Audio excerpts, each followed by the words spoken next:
What do people in the blue zones exercise-wise do to stay healthy and active into their hundreds? How are they doing this? We're going to talk about some basic movements. I did a YouTube video where I talked about specifically what those movements were. Now we're going to kind of break down from a biomechanical standpoint what those movements are, and we will have some follow-up videos on exercises that you can do, passive and active movements you can do to improve your movement as you get into your 60s, 70s, even 80s, 90s, and beyond. So number one and number two, we're going to talk about the two things that were very significant, and then I'll do a little quick demo. But number one is that they found people in the blue zones, especially in Okinawa, they do two things that are honestly unique. So the first thing is people in Okinawa sit on the floor, all the way down on the floor when they're eating a meal. So if you think about this, traditionally when we are sitting at about this level, and most people actually are not sitting up tall. We're probably rounding our back and kind of at rest. Now that position, we're going to lose strength in our low back, our hip flexors start to shut off. We actually get weak in that position. And if you think about it, over time, getting to the floor becomes harder and harder. And this thing is very significant. And I found this with clients I work with. People, by the time they get to their late 50s, early 60s, do not go down to the floor. They just don't.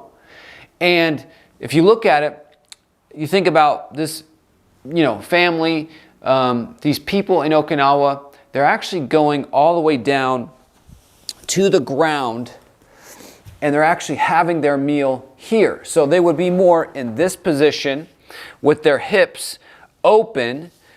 They're in this range of motion, and they're having to actually sit up. So you can't lose that arch and be rounded in your back. You're actually sitting up really tall. And as they're sitting up tall, they're eating their meal. Now, think about the range of motion. They actually have to get all the way up, back up to the standing position. And this is for somebody that could be in their 90s. Like, think about this. From the American culture, by the time someone gets to 75, 80, most family members are like, please, grandma, grandpa, dad, mom, don't go to the floor for any reason. But there's a catch-22, is you actually want that range of motion. There's a progression and a way to regain that ability, which we will talk about in later videos of how to regain that ability to get down and to get up off the ground.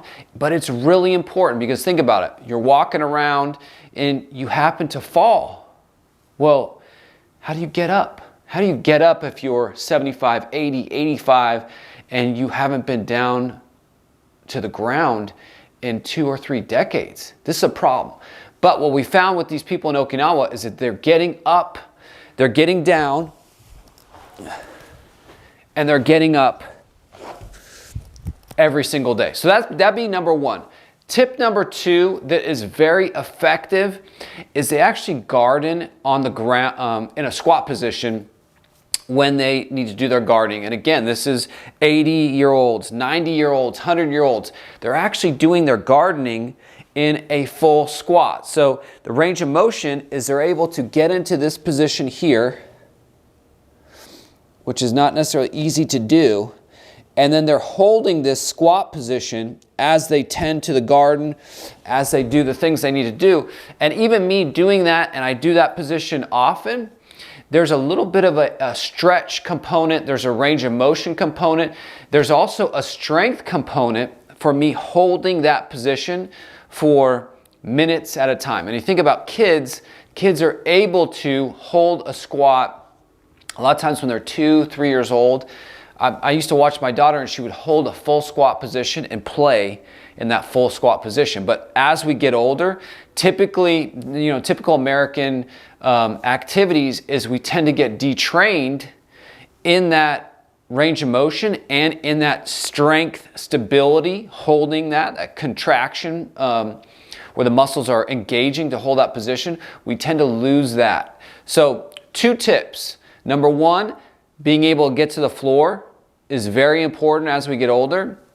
And there's a way to progress to that if you haven't done it in a while, so we can talk about that. But number 2, being able to hold a full squat. Those 2 tips were very significant in people in Okinawa living to 100 years old and beyond. So always like to learn, see what people are doing that's working. Obviously, this is working for these people in this part of the country, in this part of the world, and we will break it down, and in the following videos we'll talk about what exercises, stretching, and movements you can do to progress yourself into being able to get down to the ground and back up to standing position. And we'll talk about how to hold a full squat, especially if you're in your 60s, 70s, and 80s, and you're feeling like, man, that's scary, I don't want to do that, but we will talk about it. I'll walk you through, and I will show you how to do those 2 movements. Thanks for watching, everybody. Good morning and good night.